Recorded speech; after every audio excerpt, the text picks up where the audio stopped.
Bonjour, bienvenue. Est-ce que le micro fonctionne là ? Oui. Oui, ok. Donc pour commencer cette matinale de ressources sur le sujet du digital et de l'accès à l'eau, je voudrais citer deux chiffres qui sont très souvent cités dans les conférences qui traitent du développement, mais qui sont importants, je pense, pour reposer le débat.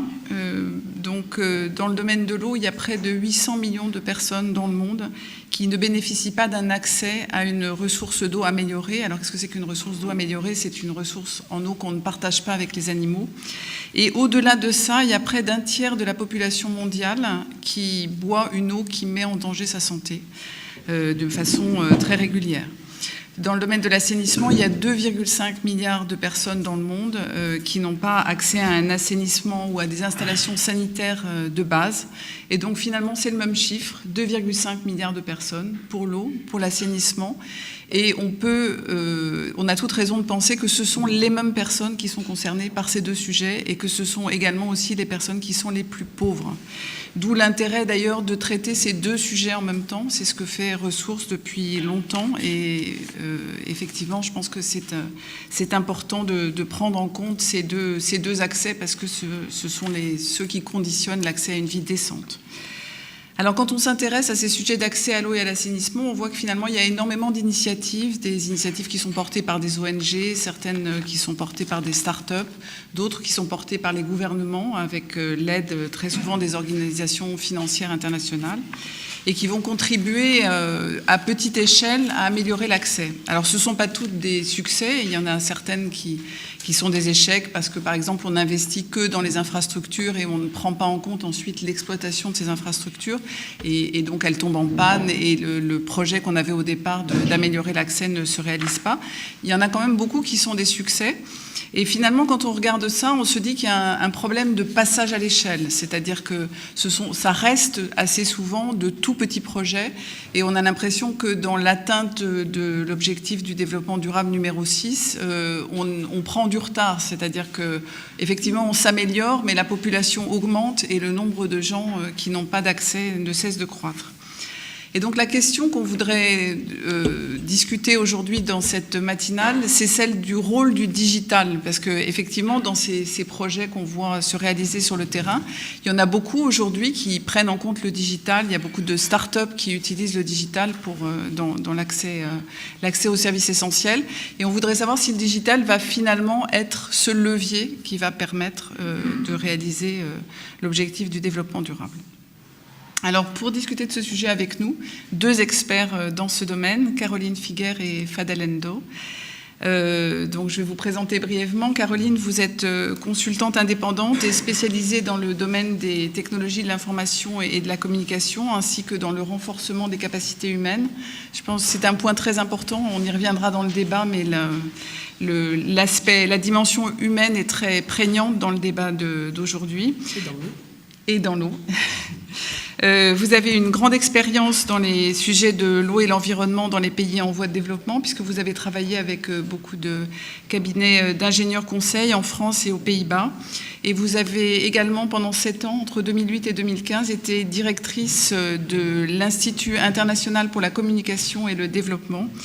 Et vous avez beaucoup travaillé, vous avez été très active en Afrique et en Amérique latine. Fadel, vous êtes spécialiste eau et assainissement à la Banque mondiale. Vous êtes basé en Égypte, en charge d'un programme d'accès à l'assainissement dans le delta du Nil et d'autres programmes dans la sous-région.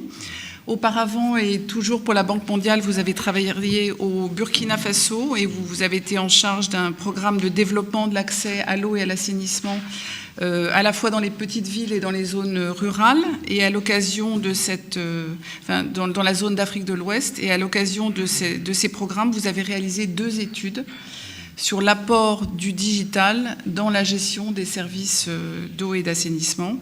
Et encore auparavant, et durant 15 ans, vous avez été au Sénégal coordinateur du programme eau en milieu urbain et du programme eau et assainissement du millénaire. Voilà, et vous êtes membre de l'Association africaine de l'eau.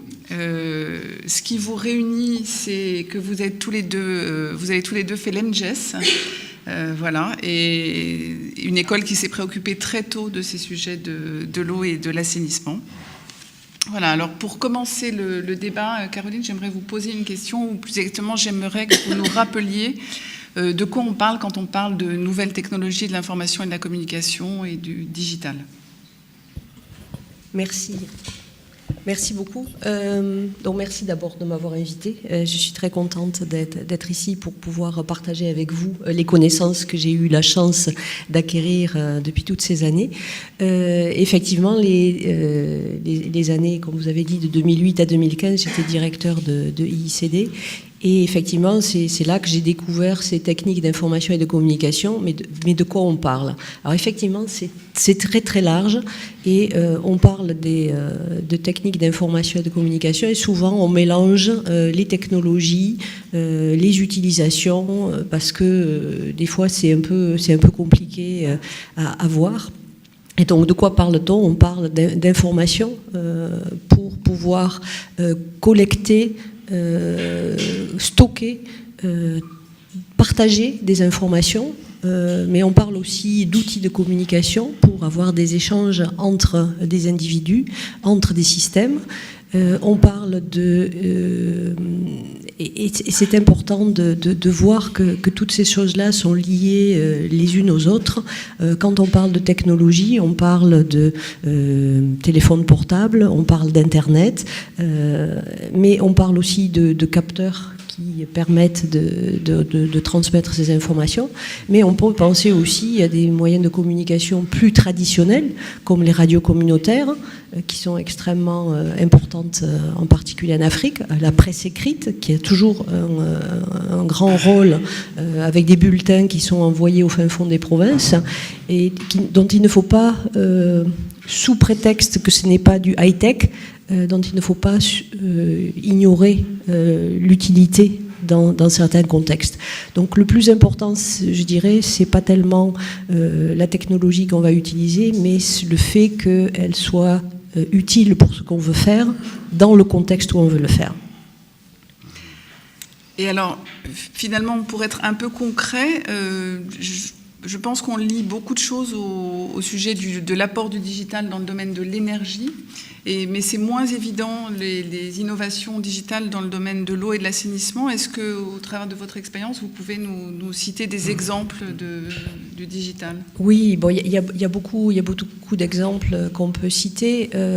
Voyons, un des premiers qui vient à mon esprit, c'est pour des systèmes qui sont... il est important pour les utilisateurs de connaître la ressource.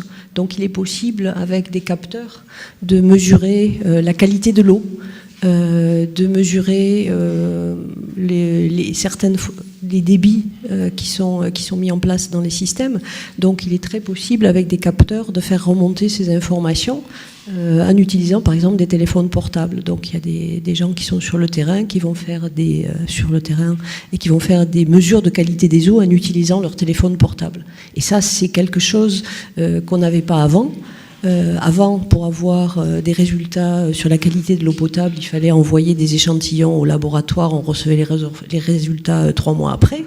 Alors que là, on a les résultats, je dirais, quasiment en instantané, pour peu qu'il y ait un peu de connectivité pour pouvoir faire ça. Mais au moins, on a les résultats dans la journée. Alors, ce n'est pas des résultats qui sont estampillés avec une norme ISO derrière, mais pour la gestion journalière, je dirais, d'un système, ça peut être suffisant, et ça peut être suffisant aussi pour sauver des vies. Oui, absolument, parce que c'est vrai qu'on ne peut pas non plus diminuer à l'infini les temps de réponse des analyses, parce qu'il y a les analyses normées, comme vous dites, c'est vrai qu'elles prennent 24 heures, 48 heures, 72 heures, parfois même un peu plus longtemps. Mais on commence à faire maintenant des tests Escherichia coli avec téléphone portable sur la colorimétrie et la densité je dirais de bestioles dans l'eau. Donc ça commence à venir. D'accord. Fadel, je vais vous poser la même question au travers de votre expérience, en particulier à la Banque mondiale. Est-ce que vous pouvez nous citer des exemples qui sont particulièrement marquants d'utilisation du digital dans le domaine de l'eau et de l'assainissement? Tout à fait, merci. Donc, je vous remercie d'abord de m'avoir invité. Non, je pense que c'est vraiment très intéressant, à travers l'expérience que moi-même j'ai vécue, de partager avec vous un peu comment En tant qu'ingénieur, je suis tombé dans la marmite des TIC sans pour autant devenir un champion. Mais en réalité, ma première expérience de l'utilisation des TIC, c'est quand j'étais coordonnateur de projets d'eau et d'assainissement au Sénégal. Et au Sénégal, j'avais également été le coordonnateur du programme de réforme du secteur de l'hydraulique urbaine. Et pour l'alimentation en eau de Dakar, on a réussi à un partenariat public-privé qui a eu de très bons résultats. Et par contre, en milieu rural, on était confronté à des difficultés. On avait initié des programmes d'alimentation en eau multivillages où on mettait un forage, un château d'eau et une conduite, et on alimentait plusieurs villages à la fois. Et on confiait ça à des associations d'usagers de forage. Ces structures-là géraient ces forages-là, mais le gouvernement n'avait pas d'informations sur ces systèmes. Et on voulait reproduire un système similaire de gestion pour pérenniser le service en milieu rural. Bien que les populations payent l'eau à un tarif assez élevé de presque 50 centimes d'euros par mètre cube, mais le gouvernement n'avait pas d'informations sur le système, c'est-à-dire les plans de réseau n'existaient pas, on n'avait pas de connaissances sur le rendement des réseaux, sur la qualité du service. Et donc, quand on a voulu réformer le secteur de l'hydraulique rurale, on a pensé à utiliser les TIC. On n'avait plus de plan de récollement des réseaux et on a utilisé pour la première fois ces systèmes-là pour aller dans les villages, utiliser le téléphone, disons des systèmes pour identifier le patrimoine. Donc je pense que la première application vraiment intéressante, c'est comment reconstituer la connaissance sur les réseaux et sur le patrimoine. Et ça a été très utile, on a pu reconstituer les réseaux, identifier les points d'eau et les mettre dans une plateforme digitale. Ça, c'est un premier exemple très intéressant. Et également, on a mis en place un système de collecte de l'information sur la gestion. On a demandé aux gérants des forages de nous donner chaque jour l'index de production d'eau, le niveau de l'épargne, parce qu'on leur avait demandé d'ouvrir un compte d'épargne, et le niveau de la caisse. Et la dernière information, s'il y a une panne, de nous informer. Et on les a formés très rapidement, bien que ce soit des gens qui souvent ne sont analphabètes, mais ils ont compris très rapidement comment l'utiliser et transmettre sur la plateforme ces informations que nous avons pu analyser et recouvrer un peu, avoir plus d'informations sur la gestion. Donc ça, c'est un premier exemple concret qui a été utilisé au Sénégal et qui a été également la même plateforme a été utilisée au Bénin, au Mali et au Niger. Deuxième exemple, pour ne pas être trop long, c'est là où je vis aujourd'hui en Égypte. Nous sommes en train, en tant que Banque mondiale, de financer un programme d'assainissement rural. Vous savez, dans le delta du Nil, le gouvernement a fait un effort important ces dernières années pour alimenter en eau les populations rurales du delta avec des branchements. Ce programme-là a été un programme qui a été un grand succès, qui a permis de faire passer le taux d'accès par branchement qui était très faible en milieu rural à 90% aujourd'hui. Mais la conséquence, c'est l'augmentation des consommations unitaires et le relèvement et donc également des rejets d'eau usée. Et donc les systèmes individuels qui existaient ne fonctionnaient plus. Et aujourd'hui, donc, nous sommes venus pour financer un grand programme d'assainissement rural qui, en priorité, va mettre l'accent, à cause de la densité dans le delta, sur des réseaux d'assainissement.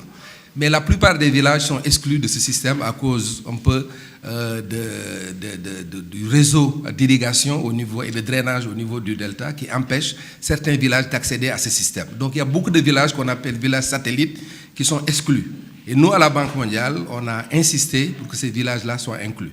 Ces villages ont un système autonome et aujourd'hui, nous sommes en train d'utiliser les TIC pour essayer de voir comment on peut améliorer les systèmes dans ces villages en identifiant, disons, les camions, en mettant en place des capteurs dans les camions de vidange et également leur offrir la possibilité de dépoter les eaux usées dans les stations d'épuration qui existent. Donc, c'est un projet test que nous sommes en train de mettre en place. Et si ça réussit, ça permettra véritablement non seulement d'améliorer un peu le service au niveau de ces villages satellites, mais également de diminuer la pollution dans le Nil, parce que la plupart de ces camions vidangeurs déportent les eaux usées dans le Nil parce qu'il n'y a pas d'autre alternative. Je vous remercie. Merci beaucoup. Je vais reprendre un extrait d'un de vos articles où vous citez un rapport de l'Association des opérateurs de téléphonie mobile. C'est un rapport qui date de 2014 qui dit que 52% de tous les déploiements d'outils de transfert d'argent via le téléphone mobile à l'échelle mondiale se trouvaient en Afrique subsaharienne et 82% des Africains avaient une couverture GSM. Et bon, évidemment, quand on compare ça aux chiffres qu'on a cités sur l'eau et l'assainissement, c'est relativement impressionnant. Et vous dites que Fadel, que les NTIC sont une opportunité incroyable pour accélérer l'accès aux services d'eau et d'assainissement. Comment cette accélération va pouvoir être faite? Comment vous caractériseriez cette accélération? Oui, je pense que je rebondis sur ce que Caroline a dit tout à l'heure, par exemple concernant une meilleure connaissance des ressources en eau. Je pense que souvent, les problèmes auxquels nous sommes confrontés, en milieu rural surtout, c'est que nous n'avons pas une connaissance sur la quantité et sur la qualité de la ressource. Donc si on met en place des capteurs et on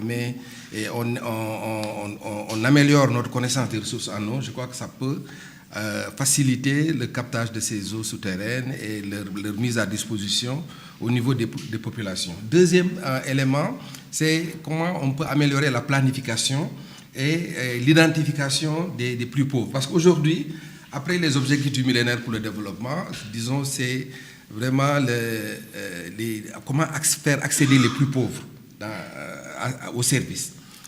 Et en fait, le problème maintenant, c'est comment désagréger les données que nous avons, parce que nous considérons que, par exemple, au Sénégal ou dans la plupart de nos pays, les objectifs tels qu'ils avaient été fixés en 2000 ont été atteints en 2015. Bon, on a des chiffres, 80-90%. Mais on se rend compte qu'il y a des disparités au niveau régional et il y a des disparités au niveau même des villes. Et donc, comment faire pour localiser les zones et faire un effort de concentration au niveau des zones qui sont les plus défavorisées. Et je crois que les TIC également, en ayant l'information sur la localisation des plus pauvres, sur les problèmes sur les systèmes, comment faire pour que les plus pauvres aient accès aux services, je pense que ça peut être... Et on a des exemples intéressants, tels que, par exemple, en Inde, nous avons le projet NextDrop. Vous savez, en Inde, disons, les ingénieurs ont toujours considéré que l'accès à l'eau, par 24 heures sur 24, 7 jours sur 7, avec la pression requise comme dans nos pays, ce n'était pas leur approche à eux. Pour eux, l'eau devait être servie de manière intermittente. Et donc, ils ont dimensionné les réseaux de telle sorte qu'on a un service 3 ou 4 heures par jour, même à Delhi, et ils se satisfont de ça. Et donc, NextDrop a développé un système pour au moins localiser les vannes au niveau du système et au moins prévenir les populations de l'heure à laquelle l'eau va... Parce que les populations pouvaient attendre des heures et des heures, ne sachant pas quand l'eau allait venir. Et donc là, avec cette application, au moins, en utilisant les systèmes donc de NTIC, ils ont pu au moins savoir, envoyer des SMS aux populations en leur disant l'eau va arriver à telle heure. Donc au moins, les populations gagnent énormément de temps. Un autre exemple qui peut être intéressant, c'est un exemple que nous avons contribué à appuyer au niveau du Kenya avec Magic Voice, un système qui permet donc aux populations les plus pauvres d'utiliser une plateforme pour pouvoir faire part de leurs plaintes au niveau du régulateur. Et donc pousser en fait, le service d'eau à réagir et à servir les plus pauvres. Et donc là, avec cette plateforme Magic Voice qui a été utilisée par la Société des eaux de Nairobi, on a pu vraiment satisfaire les besoins des populations dans les bidonvilles qui manquaient souvent d'eau et qui étaient négligés par le service d'eau au niveau de Nairobi. Oui, donc on voit finalement que dans cette problématique de l'accès, il y a une partie qui est très importante, c'est de bien communiquer avec le consommateur ou même avec le futur consommateur, puisqu'il n'a pas encore de service, de bien comprendre quels sont ses besoins. Et donc on voit qu'il y a une dimension non seulement d'innovation technologique, d'innovation dans les business models, mais aussi d'innovation sociale finalement. Et Caroline, dans un article récent, vous parlez même d'un processus d'innovation sociale. Est-ce que vous pouvez nous en dire plus en lien avec le digital ? Oui, le processus d'innovation sociale, c'est pas quelque chose de nouveau, mais ce que nous on fait, ce que je fais toujours, c'est d'utiliser ce processus pour faire en sorte que les interventions qu'on va avoir soient durables. Et pour ça, il faut d'abord avoir une bonne idée quels sont les besoins des gens, parce qu'on a toujours tendance à vouloir ah oui, j'ai une bonne idée, tiens, on va le mettre en place, sans regarder si ça a déjà été fait et sans regarder si c'est vraiment utile pour les gens pour lesquels on a imaginé ça. Donc ce processus d'innovation sociale que nous on a utilisé dans l'utilisation d'éthique, c'est en fait 6 étapes. La première étant vraiment faire une analyse de ces besoins et vraiment en profondeur, aller demander aux gens mais pourquoi est-ce que vous voulez ça? Et dans le domaine d'éthique, c'est très important parce que les gens avec qui on discute n'ont pas forcément une connaissance de ce qui est possible, et donc ils ont tendance à vous répondre ah oui, non mais on a besoin d'un ordinateur. Et en fait, peut-être, mais ce qui est important de savoir, c'est qu'est-ce qu'ils veulent en faire.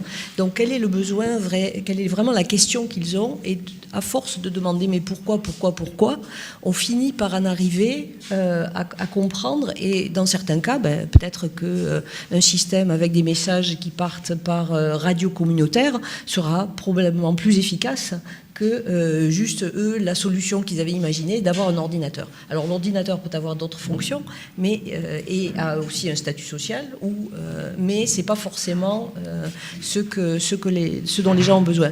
Donc cette analyse des besoins, c'est la première étape. La deuxième étape étant de faire, je dirais, une formulation d'un projet qui est avec les bénéficiaires de ce projet-là, de façon à ce que ce soit vraiment ancré dans l'environnement et que ce soit eux les porteurs du projet. Parce que s'ils ne sont pas les porteurs du projet, ça ne va pas marcher. Donc il faut trouver ces agents du changement, localement, ce sont ces gens-là qui vont le mettre en place. Ensuite, on va mettre, une phase peut-être pilote, même si ce n'est pas un mot qui est très apprécié à l'heure actuelle, parce qu'il y a cette vision qu'on fait beaucoup tour de pilote. Ceci dit, il est quand même très important de savoir ce qui marche et ce qui ne marche pas dans le contexte. Donc le pilote, c'est de voir ce qui se passe dans ce contexte-là, de façon à apprendre au fur et à mesure qu'on développe le projet. Ensuite, une fois qu'on a fait ça, on peut passer à plus grande échelle et vraiment adapter ça au système, ce qui ensuite permet de passer à l'échelle. Donc et une fois qu'on a passé à l'échelle, l'utilisation de ces technologies, il y a un changement dans la façon dont les gens pensent, agissent. Et donc on a un changement du système qui fait qu'on se retrouve avec d'autres problèmes, et là on peut recommencer le cycle une deuxième fois avec d'autres problèmes. Mais ce qui est très important dans tout ça, c'est qu'en fait on s'aperçoit que c'est même si on parle de technologie digitale, et c'est vrai pour toutes les autres technologies, c'est pas la technologie qui va faire la différence, c'est la façon dont les gens utilisent cette technologie. Et donc il est très important de passer plus de temps, je dirais, au début pour faire concevoir quelque chose qui va vraiment être utile et qui va être adapté aux conditions locales. Et ensuite, on gagnera du temps dans la suite du développement des activités. Bon, on peut en parler des heures, mais voilà. Et du coup, ce que vous dites m'évoque la réflexion suivante. Je me dis que finalement, les services qui sont adaptés à un certain nombre de populations ne sont pas forcément les services classiques qu'on a l'habitude de voir, ce que Fadel citait tout à l'heure, de la distribution d'eau, la production d'eau centralisée, la distribution d'eau en réseau, l'alimentation 24 heures sur 24. Il faut aussi comprendre, effectivement, et les NTIC, de ce point de vue, apportent... Tout à fait. Il y a beaucoup de choses qui ont été faites sans réaliser de leur importance et de leur influence sur la vie des gens. Et aussi des choses auxquelles on ne s'attendait pas se sont produites parce que ces technologies ont été mises en place avec des choses qui ont été développées. Ah tiens, c'est une bonne idée. Je vous donne un exemple. On avait travaillé au Kenya à l'époque. On avait un programme, c'était dans le domaine de l'éducation. Il y a donc avait une plateforme qui était censée faciliter les contacts entre les parents d'élèves et les professeurs. Donc il y avait toute cette infrastructure qui avait été mise en place. Et à l'époque, ils se sont dit, ah ben tiens, on pourrait réutiliser la même plateforme pour informer les gens sur les aspects de la politique. Donc ils avaient utilisé la même plateforme pour faire passer les programmes des différents partis politiques, donc de façon neutre. Ils avaient passé toutes ces informations-là aux gens. Alors que la plateforme, au début, elle n'était pas prévue pour ça. Mais le fait de l'avoir avait donné des idées aux gens. Et c'est ça que je trouve magique dans ces termes, dans ces utilisations d'éthique. C'est que des gens qui, a priori, n'avaient pas d'idée, de seul coup se disent, tiens, on pourrait essayer de faire ça. Et ça ouvre des perspectives. Alors des fois, il y a des trucs qui sont inutiles. Des fois, il y en a qui sont extrêmement positifs. Mais c'est ça qui est magique, c'est qu'on ne peut pas toujours le prévoir à l'avance. Merci. Donc, par rapport à ça, il y a une question que je souhaiterais aborder avec vous, particulièrement Fadel, qui est celui du rôle de l'État, finalement, des politiques sectorielles, de la réglementation, de la gouvernance dans ces sujets d'accès à l'eau et à l'assainissement. Et le numérique, évidemment, ne va pas remplacer la gouvernance. Le numérique, c'est un outil. Mais est-ce que ça peut aider? Est-ce que vous avez des exemples? Qu'est-ce que vous pouvez nous raconter de votre expérience, justement, dans ce domaine? Oui, vous avez raison. En fait, on peut utiliser le numérique comme on a commencé la discussion sur l'accès, comment on améliore l'accès à l'eau, comment on améliore les services d'eau et d'assainissement au niveau des opérateurs. Mais il y a un acteur important qu'on a souvent tendance à oublier et qui fait que si on ne le prend pas en compte, on a du mal à passer à l'échelle. C'est l'État, ce sont les municipalités, ce sont les régulateurs. Hein. Donc il est extrêmement important, dès la phase de conception de l'introduction du numérique, de penser à l'État, de penser aux décideurs politiques et en fait pour que les pilotes qui vont être développés puissent passer à l'échelle, pour que tous les freins en fait de l'utilisation au niveau national puissent être levés. Et je pense qu'à ce niveau-là, pour pouvoir permettre de lier un peu l'utilisation des TIC à la gouvernance du secteur, il y a 3 piliers qui me semblent assez importants. Le premier pilier, c'est qu'il faut qu'il y ait un consensus sur le système de suivi et évaluation et sur les indicateurs au niveau national. Parce qu'on mesure des indicateurs d'accès, on mesure des indicateurs de service.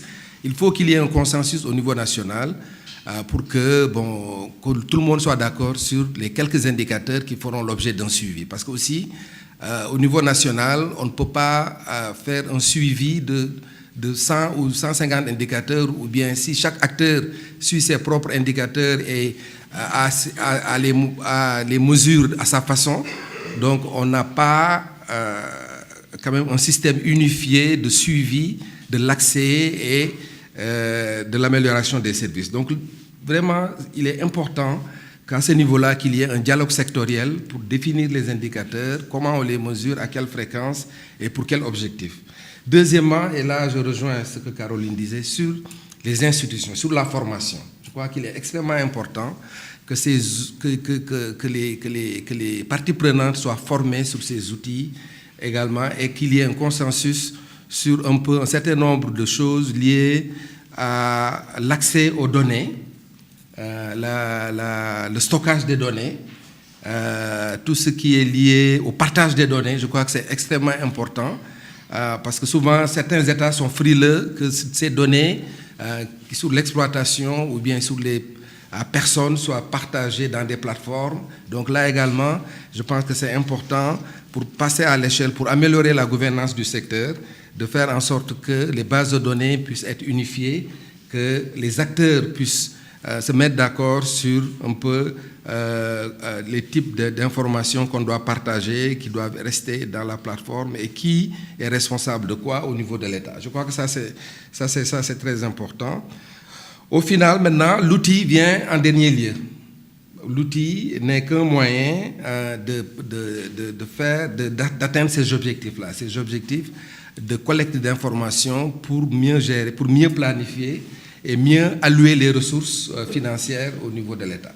Et donc l'outil sera là comme un outil qui doit être au service d'un objectif ultime de prise de décision au niveau de l'État sur l'allocation des ressources et sur le service aux plus pauvres.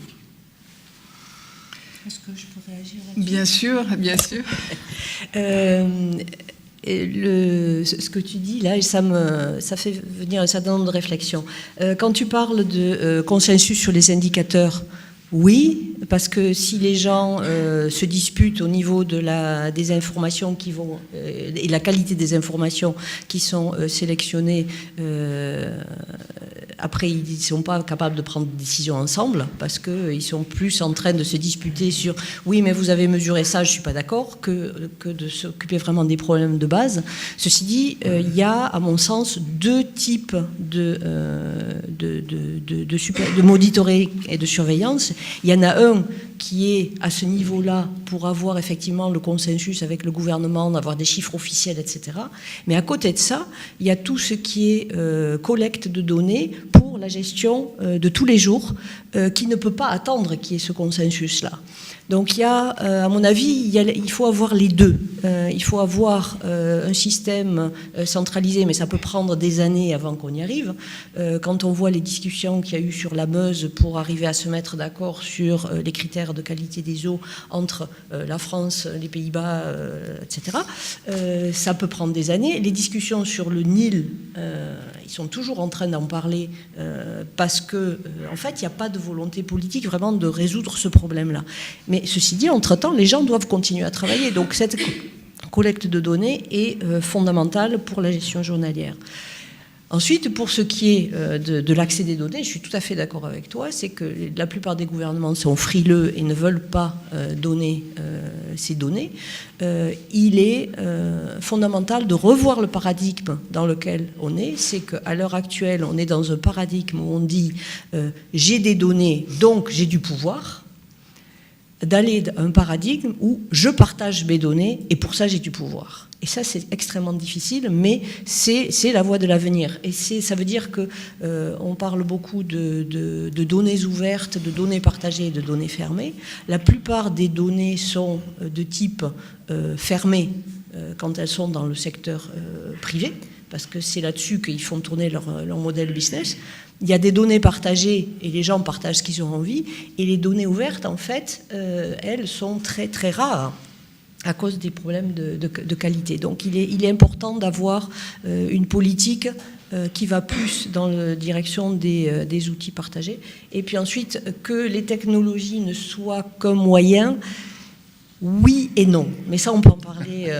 parce que je pense que vous avez d'autres questions à poser. Mais ça, il faut en reparler parce que ce n'est pas qu'un moyen, parce que ça fait changer le comportement des gens, et ça, c'est plus qu'un moyen.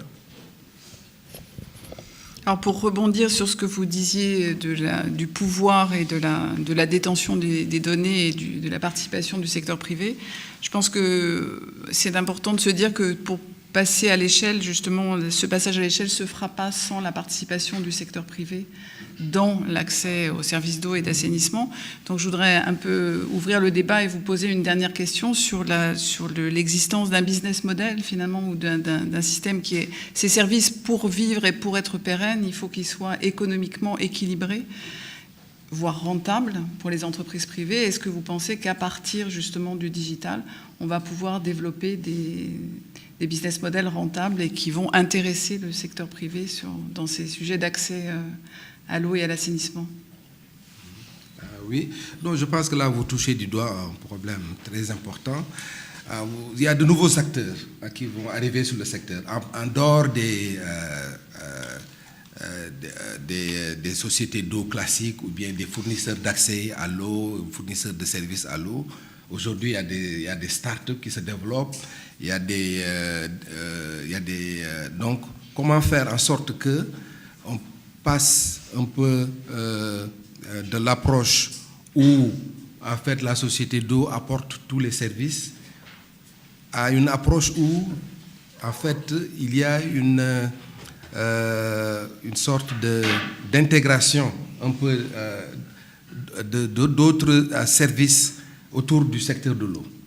C'est-à-dire que, en fait, les sociétés d'eau reviennent à leur corps de métier, qui est de produire l'eau et de la distribuer. Est-ce que maintenant tout ce qui est aspect commercial ne peut pas être intéressé aussi à d'autres secteurs ou d'autres services, et qu'il y ait en fait une sorte de partage un peu des ressources tirées du secteur de l'eau, en étant entendu qu'il y a des gains d'efficience et il y a des gains d'efficacité aussi. Si vous regardez par exemple tout ce qui est paiement mobile, aujourd'hui le système de déploiement classique des sociétés d'eau à travers des agences commerciales au niveau le plus décentralisé, pour pouvoir être à l'écoute du client et pouvoir également encaisser les factures, est-ce que ce système-là ne peut pas être plus ou moins, transféré à des structures privées qui pourraient offrir le service à moindre coût? Et à cet égard, si on prend l'exemple du Kenya, où avec M-Pesa, aujourd'hui, il y a une société d'eau qui est en Bury, et je l'ai dit dans le document, on l'a documenté. Il y avait des problèmes d'insécurité dans cette zone, et donc la société d'eau refusait que les abonnés viennent payer en cash dans ces services, parce qu'il y a des problèmes d'insécurité. Donc pour l'abonné, il fallait aller à la banque, verser l'argent, avoir un ticket, et puis aller au niveau du service commercial, à donner le ticket pour montrer qu'on a payé. Et donc c'est tout un va-et-vient extrêmement lassant et une perte de temps énorme pour l'abonné. Et quand on a introduit en fait le paiement par mobile, tout de suite, en 4 mois, 60% des abonnés ont adopté ce système. Et donc ça facilite véritablement, et ça crée une plus-value dans la chaîne de valeur pour d'autres acteurs. Et donc je crois que c'est cette voie-là qu'il faut regarder, essayer de voir dans quelle mesure en fait on peut créer des services nouveaux qui soient beaucoup plus bénéfiques pour les abonnés et qui soient également plus bénéfiques même pour l'opérateur, qui va arriver à réduire ses coûts. Et on aura des gains de productivité dans le secteur qui pourront en fait payer ces services-là. Moi, vraiment, c'est le modèle de business plan, le modèle financier qui peut fonctionner, c'est que ces services-là soient payés à partir du prix de l'eau, mais sans augmentation du tarif, grâce aux gains d'efficience seulement. D'accord. Et si je comprends bien, la première chose que vous avez évoquée, vous imaginez aussi qu'on pourrait développer d'autres entreprises pourraient développer des services nouveaux à partir du service de l'eau et donc en quelque sorte le subventionner, ou est-ce que j'ai mal compris ce que vous avez... Oui, je veux dire dans un sens gagnant-gagnant, c'est-à-dire que pas subventionner, mais en quelque sorte trouver que ces services-là pourraient être rendus en utilisant les TIC et en utilisant un peu des entreprises qui soient beaucoup plus efficaces, qui soient beaucoup plus proches des populations, qui utilisent des technologies que les sociétés d'eau classiques n'utilisent pas. Et ça crée une plus-value et des gains d'efficacité même pour la société d'eau en question. Caroline, vous voulez réagir par rapport à ça ? Il y a plein de choses à dire. Une des premières choses que je voudrais dire, c'est la chasse à la donnée est ouverte. Ça veut dire que tout le monde est à la recherche de données sur des clients potentiels, sur des clients existants, de façon à vendre davantage. Et c'est pas pour rien que des compagnies comme IBM, Amazon, Facebook sont en train de rentrer dans le secteur de l'eau pour y travailler. Orange a très bien compris ça aussi déjà il y a quelques années avec l'exemple de ce qu'ils ont fait au Mali avec les agriculteurs pour développer des services pour les agriculteurs d'informations sur les productions, sur la météo, sur des tas de choses, de façon à fidéliser ces gens-là dans leur portefeuille de clientèle et d'avoir accès à des gens qui sont en milieu rural alors qu'ils avaient beaucoup une clientèle urbaine. Donc ça, c'est des choses qui sont déjà là, qui sont déjà en cours. Il y a une chose qui est intéressante, c'est que les sociétés distributrices d'eau, sans le savoir, sont déjà dans le modèle de l'avenir, à savoir la distribution de services. Et c'est ça qui est une différence par rapport à beaucoup de business actuels qui sont toujours dans le modèle de par exemple, j'ai une machine à laver et je lave avec, donc je suis propriétaire de cette machine à laver et on voit arriver maintenant des services, des sociétés qui vous font une machine à laver en leasing et vous achetez des périodes de lavage avec une machine qui est chez vous en leasing. Donc il y a une façon de revoir les business models qui est en train de changer. Et je dirais, les sociétés distributrices d'eau ont cet avantage qu'ils savent déjà faire ce service-là. Ils délivrent de l'eau ou des services d'assainissement, mais simplement qu'ils n'en ont pas conscience, qu'ils ont cet avantage déjà par rapport à d'autres organisations. Par contre, le gros risque, c'est de se faire bouffer, excusez l'expression, par ces grosses entreprises technologiques, IBM, Amazon, qui sont commercialement extrêmement agressives. Et s'ils voient qu'en ayant accès... Parce qu'à partir du moment où vous délivrez de l'eau potable et de l'assainissement à l'ensemble de la population d'un pays, vous avez accès aux données de la population du pays. C'est énorme, c'est énorme. C'est pas pour rien qu'ils se positionnent sur ce secteur-là. Donc vous avez de l'or, je dirais, dans vos banques de données, sans savoir que c'est de l'or. Alors je ne suis pas sûre qu'on veuille partager certaines choses dans la société de l'avenir où on va être, mais il y a là peut-être une réflexion qui peut être intéressante. Et ce qu'il faut bien aussi réaliser, c'est que ces grosses entreprises qui arrivent et se positionnent sur ce marché-là sont en train aussi de tuer l'écosystème local de petites entreprises, parce que vous dites qu'il y a beaucoup de start-up, mais combien de ces start-up vont résister à cette vague-là? Parce qu'ils passent et il y a beaucoup de... Ils emportent tout. Et voilà. Donc il faut bien réaliser ça. Comment dire, même les bailleurs de fonds comme la Banque mondiale, à une époque, il y avait d'un côté cette politique de open data, des données ouvertes et de partager, etc., etc. Et en même temps, cette promotion du secteur privé qui est justement, dont le modèle économique est justement basé sur le fait qu'on ne partage pas les données, puisque c'est un business est basé sur le fait qu'il y a une asymétrie dans l'information et dans les données.